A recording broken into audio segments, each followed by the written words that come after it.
어른의 인간관계에 오신 것을 환영합니다.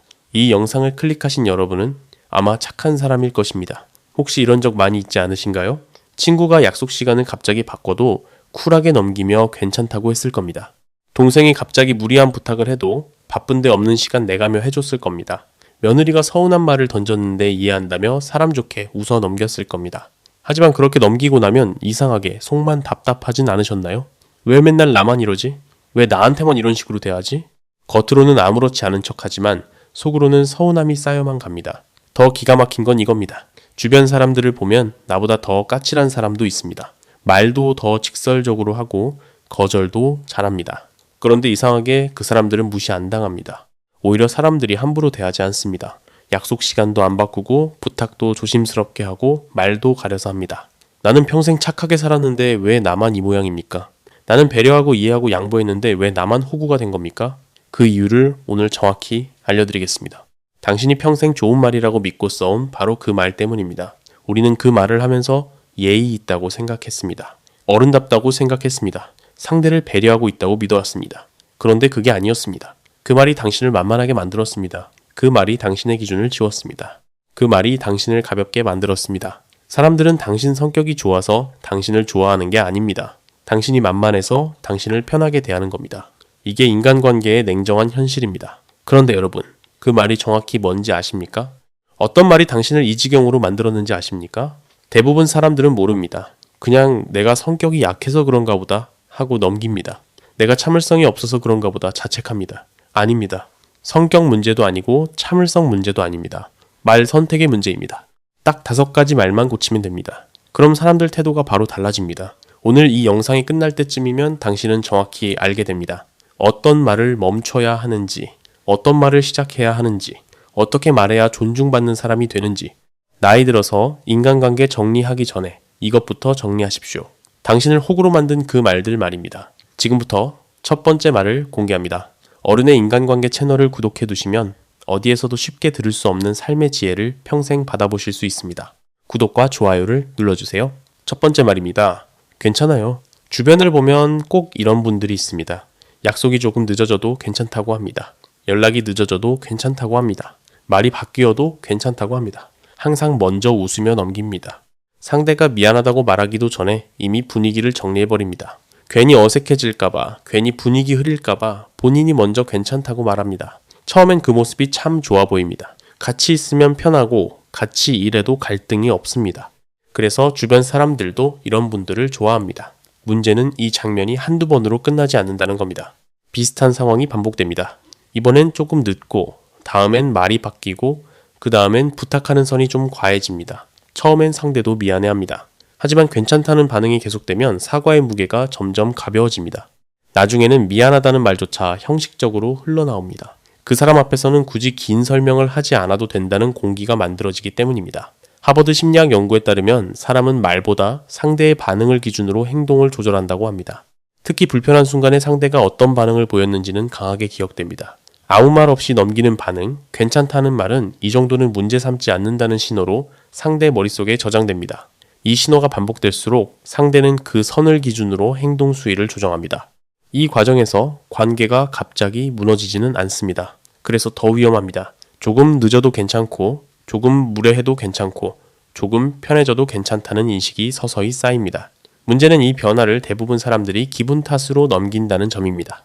싸움도 없고 큰 갈등도 없으니 관계가 나빠졌다고 느끼지 못합니다. 하지만 어느 순간 존중받고 있다는 느낌이 사라져 있습니다. 제 지인 중에 이런 분이 계셨습니다. 평생 괜찮다는 말만 하고 사신 분입니다. 친구들이 약속 시간 바꿔도 괜찮다고 했습니다. 자식들이 명절에 늦게 와도 괜찮다고 했습니다. 동생이 돈 빌려달라고 해도 괜찮다고 했습니다. 그분은 착했습니다. 정말 좋은 분이었습니다. 그런데 70이 넘어서 이런 말씀을 하시더군요. 나는 평생 괜찮다고만 살았는데 왜 아무도 나한테는 괜찮냐고 묻지 않을까? 그 말을 듣는 순간 가슴이 먹먹했습니다. 괜찮다는 말이 관계를 지키는 말이 아니라 나를 지우는 말이었다는 걸 그때 깨달으신 겁니다. 관계에는 늘 보이지 않는 위치가 생깁니다. 누가 위고 누가 아래라는 개념이 아니라 누가 기준을 말하는 사람인가에 따라 위치가 달라집니다. 기준을 말하는 사람 앞에서는 사람들이 자연스럽게 조심합니다. 반대로 기준이 드러나지 않는 사람 앞에서는 사람들이 편해집니다. 이 편안함이 쌓이면 존중이 아니라 익숙함이 됩니다. 그리고 익숙함은 쉽게 무시로 바뀝니다.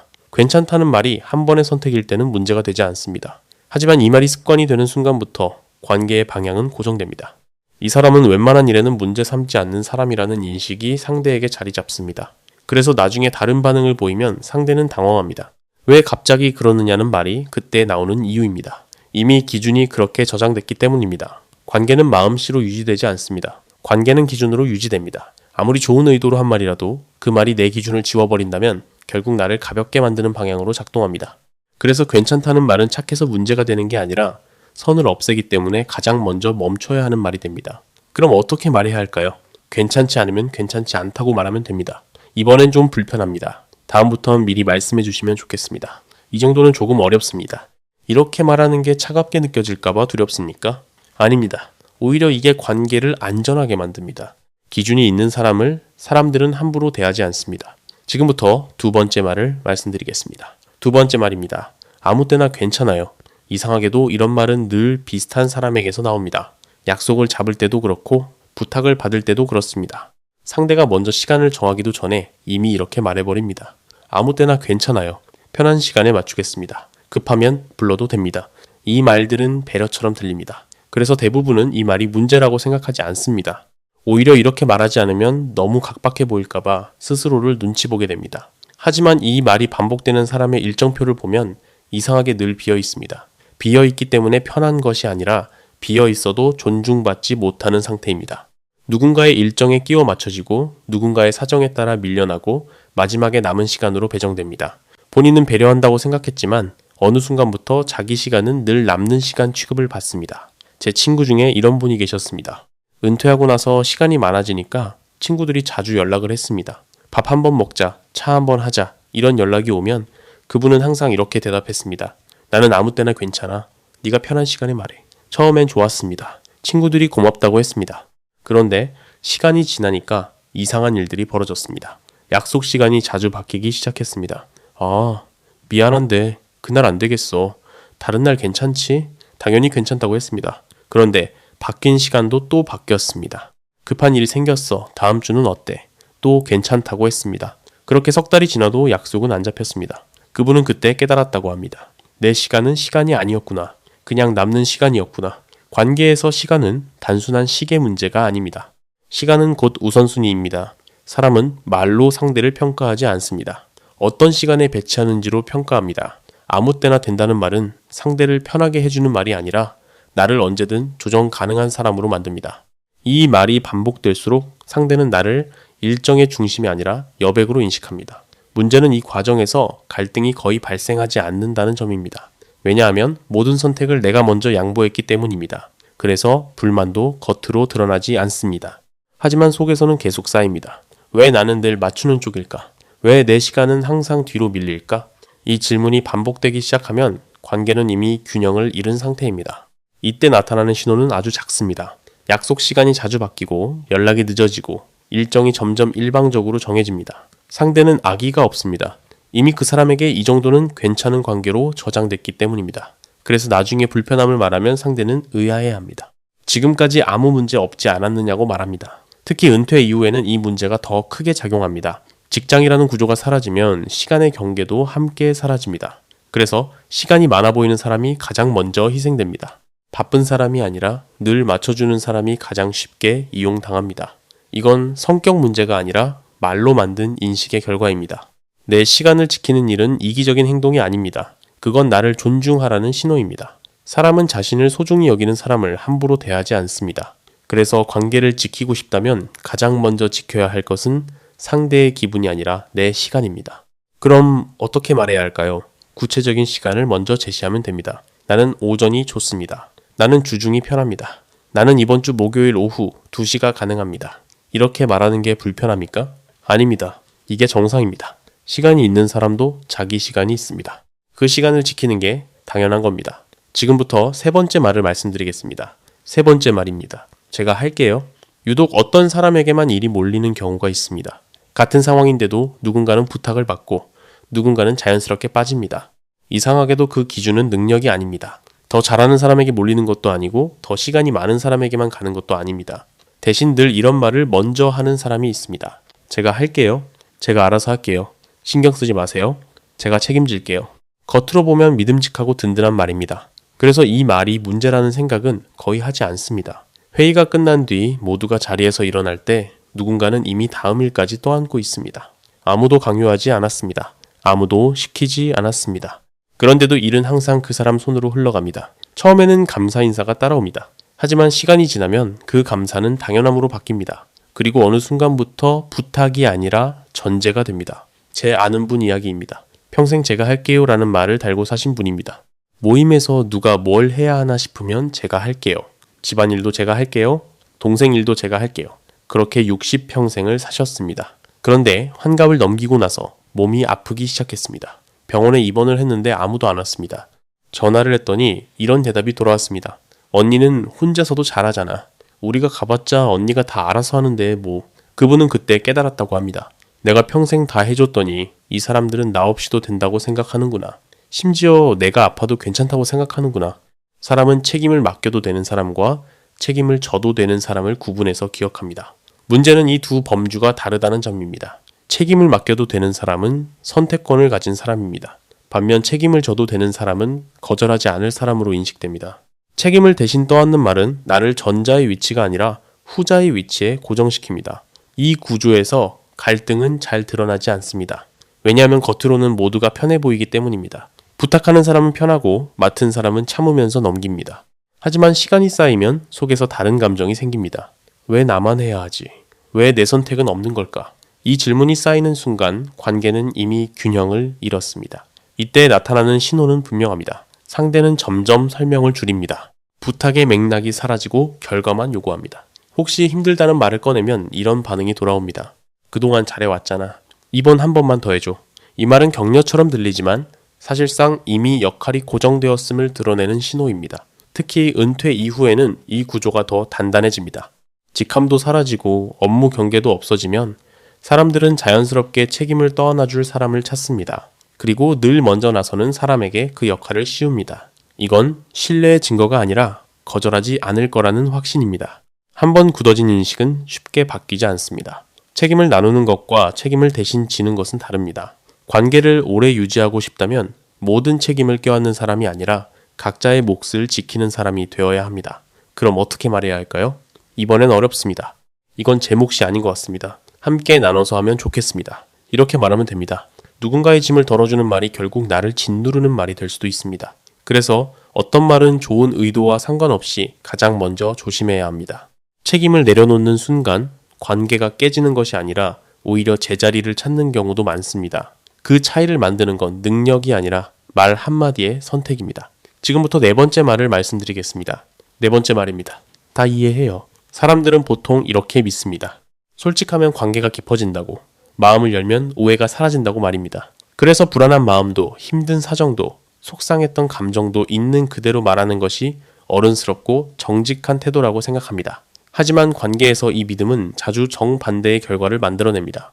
모든 걸 드러낸 쪽이 편해지는 게 아니라 오히려 더 조심받지 못하는 쪽이 되기 때문입니다. 누군가는 늘 자신의 속사정을 말합니다. 요즘 왜 힘든지, 무엇이 불안한지, 어디까지 감당할 수 있는지까지 상세하게 설명합니다. 처음엔 주변 사람들이 고개를 끄덕입니다. 이해한다는 말도 건넵니다. 하지만 시간이 지나면 그 사람의 이야기는 위로의 대상이 아니라 이미 알고 있는 정보가 됩니다. 그리고 알고 있는 정보는 더 이상 조심의 대상이 아닙니다. 제 지인 중에 이런 분이 계셨습니다. 며느리와 사이가 안 좋았습니다. 그래서 친구들을 만날 때마다 그 이야기를 했습니다. 며느리가 어떻게 했는지, 자기가 얼마나 속상한지, 어떻게 참고 있는지. 친구들은 처음엔 위로해줬습니다. 이해한다고, 힘들겠다고, 그래도 잘 참고 있다고. 그런데 시간이 지나니까 친구들 반응이 달라졌습니다. 또 그 이야기야? 그냥 며느리 생각 말고 언니 인생 살아. 심지어 어떤 친구는 이런 말까지 했습니다. 언니가 너무 예민한 거 아니야? 그분은 그때 깨달았다고 합니다. 내가 솔직하게 말했더니 사람들이 나를 이해한 게 아니라 나를 정의해버렸구나. 이 사람은 원래 며느리 문제로 힘들어하는 사람. 이 사람은 원래 예민한 사람. 이렇게요. 사람은 관계에서 알지 못하는 영역 앞에서는 신중해집니다. 반대로 너무 잘 알고 있다고 느끼는 순간 경계심을 풀어버립니다. 속마음을 전부 드러낸다는 것은 상대에게 친절한 행동이 아니라 나를 예측 가능한 존재로 만드는 일입니다. 예측 가능한 사람에게 사람들은 조심하지 않습니다. 왜냐하면 이미 어디까지 괜찮은지 머릿속에 그려졌기 때문입니다. 상대는 솔직한 이야기를 들었고 공감도 해주었기 때문에 관계가 나쁘다고 느끼지 않습니다. 하지만 그 솔직함은 상대에게 배려의 기준을 낮춰줍니다. 이 정도는 감당할 수 있겠지. 이 정도는 이해해주겠지. 이 생각이 반복되면 갈등 대신 무례가 자리 잡습니다. 관계에서 정보의 양은 곧 힘의 균형과 연결됩니다. 한쪽이 모든 걸 말하고 다른 쪽이 판단만 하는 구조에서는 자연스럽게 위치가 갈립니다. 속을 다 드러낸 사람은 설명하는 사람이 되고 설명을 듣는 사람은 선택하는 사람이 됩니다. 이 차이는 말투가 아니라 관계의 높낮이를 만듭니다. 처음에는 진심이었던 말도 반복되면 패턴이 됩니다. 늘 힘들다는 말, 늘 불안하다는 말, 늘 이해를 구하는 말은 어느 순간부터 그 사람의 기본 상태로 인식됩니다. 그러면 상대는 배려하지 않게 됩니다. 이미 그런 사람이라고 정의해버렸기 때문입니다. 이때부터 솔직함은 무기가 아니라 약점이 됩니다. 그럼 어떻게 해야 할까요? 모든 걸 말하지 않아도 관계는 유지됩니다. 오히려 말하지 않는 영역이 존중을 만듭니다. 자기 이야기를 아끼는 것은 거짓이 아니라 자기 자신을 지키는 방식입니다. 힘들어도 괜찮습니다. 라고만 하면 됩니다. 불안해도 잘 지내고 있습니다. 라고만 하면 됩니다. 속상해도 별일 아닙니다. 라고만 하면 됩니다. 존중받는 사람은 항상 솔직한 사람이 아니라 어디까지 말할지를 스스로 정할 줄 아는 사람입니다. 관계에서 지켜야 할 것은 진실의 양이 아니라 말의 경계입니다. 그 경계를 스스로 정할 때 사람들의 태도도 자연스럽게 달라집니다. 지금부터 마지막 5번째 말을 말씀드리겠습니다. 5번째 말입니다. 사실은요, 지금은요, 원래는요. 이상하게도 부탁을 자주 받는 사람들은 늘 비슷한 반응을 보입니다. 바로 답을 하지 않고 설명을 덧붙이고 상황을 이해시키려 했습니다. 사실은 지금 조금 바쁘고 원래는 도와주고 싶은데 사정이 이렇고 이번만 어렵다는 식입니다. 말은 길어지지만 결론은 늘 애매합니다. 이 애매함 때문에 상대는 다시 기대를 품습니다. 아직 여지가 남아있다고 느끼기 때문입니다. 우리는 이렇게 말하고 나서 속으로 안도합니다. 그래도 너무 차갑게 말하진 않았지. 관계는 지켰겠지. 하지만 시간이 지나면 같은 부탁이 또 돌아옵니다. 이번엔 조금 다른 표현으로, 이번엔 조금 더 간절하게. 그때마다 우리는 왜 또 나에게 이럴까 속으로 불평합니다. 정작 거절은 한 번도 명확하게 하지 않았다는 사실은 잘 떠올리지 않습니다. 제 친구 이야기입니다. 동생이 자주 돈을 빌려달라고 했습니다. 친구는 매번 이렇게 말했습니다. 사실은 나도 지금 여유가 없어서 원래는 바로 도와주고 싶은데 다음 달에는 좀 나을 것 같은데. 동생은 고개를 끄덕이며 돌아갔습니다. 그런데 다음 달이 되면 또 왔습니다. 이번엔 괜찮지? 지난번에 다음 달엔 된다고 했잖아. 친구는 또 설명했습니다. 사실은 이번 달도 좀 그렇고 원래는 정말 주고 싶은데 이게 10년을 반복됐습니다. 친구는 그때 깨달았다고 합니다. 내가 거절을 한 게 아니라 거절을 미룬 거였구나. 동생은 내가 안 된다는 걸 들은 게 아니라 다음엔 된다는 걸 들은 거였구나. 관계에서 거절은 설명의 문제가 아닙니다. 구조의 문제입니다. 길게 설명하는 거절은 거절이 아니라 협상으로 들립니다. 상대는 이유를 분석하고 다음엔 그 이유를 피해서 다시 요청합니다. 반대로 짧은 거절은 선명한 표지판이 됩니다. 어렵습니다. 하지 않겠습니다. 이번에는 아닙니다. 이 문장들은 차갑지 않습니다. 오히려 상대에게 불필요한 기대를 남기지 않습니다. 갈등은 거절에서 생기는 게 아닙니다. 애매하게 남겨둔 기대에서 생깁니다. 처음엔 도와줄 것처럼 말해놓고 나중에 마음이 바뀌거나 상황을 이유로 빠질 때 상대는 배신감을 느낍니다. 반면 처음부터 선이 분명하면 상대는 실망할 수는 있어도 분노하지는 않습니다. 이 차이가 관계의 온도를 결정합니다. 관계의 힘은 누가 더 부탁하느냐가 아니라 누가 선택권을 쥐고 있느냐로 결정됩니다. 짧게 거절하는 사람은 선택권을 가진 사람으로 인식됩니다. 반대로 설명을 늘어놓는 사람은 허락을 구하는 사람처럼 보입니다. 이 인식은 아주 미묘하지만 반복될수록 고정됩니다. 그래서 사람들은 설명 많은 사람에게는 계속 부탁하고 선명한 사람에게는 한 번 더 고민합니다. 거절이 길어질수록 관계에는 이상한 신호가 나타납니다. 상대는 부탁을 요청이 아니라 설득의 대상으로 가져옵니다. 사정을 먼저 늘어놓고 감정을 건드리고 미안함을 자극합니다. 이 단계에 들어가면 이미 관계는 피로해진 상태입니다. 거절의 방식 하나가 관계의 에너지를 이만큼 바꿉니다. 그럼 어떻게 말해야 할까요? 이번엔 어렵습니다. 이것만 말하면 됩니다. 이유를 길게 설명하지 마십시오. 사정을 늘어놓지 마십시오. 미안하다는 말도 여러 번 하지 마십시오.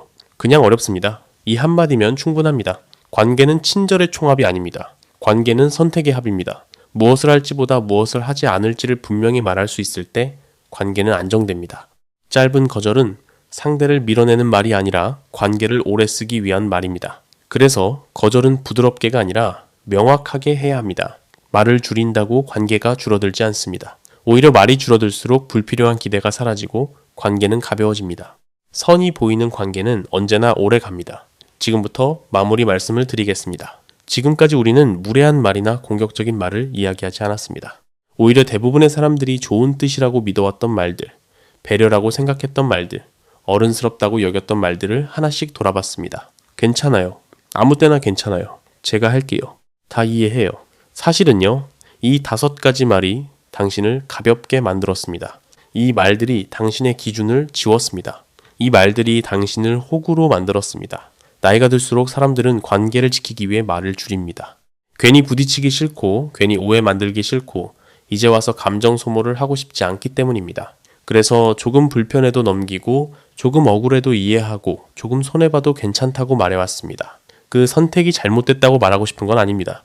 그건 관계를 소중히 여겨왔다는 증거이기도 합니다. 하지만 한 가지는 분명합니다. 관계는 참는다고 유지되지 않습니다. 관계는 기준이 있을 때 유지됩니다. 말하지 않은 기준은 상대에게 존재하지 않는 기준과 같습니다. 그래서 우리는 어느 순간 왜 나만 이런 대우를 받는지, 왜 나만 늘 맞추는지 뒤늦게 스스로에게 묻게 됩니다. 오늘 이야기의 핵심은 어떤 말을 잘하자는 것이 아닙니다. 어떤 말을 더 이상 쓰지 말아야 하는지, 그리고 어떤 말은 이제부터라도 다시 선택해야 한다는 이야기입니다. 존중은 상대의 성격에서 생기지 않습니다. 존중은 관계의 구조에서 만들어집니다. 그 구조를 만드는 가장 빠른 방법이 바로 말입니다. 이제부터 모든 관계에서 날카롭게 말하라는 이야기가 아닙니다. 차갑게 선을 그으라는 말도 아닙니다.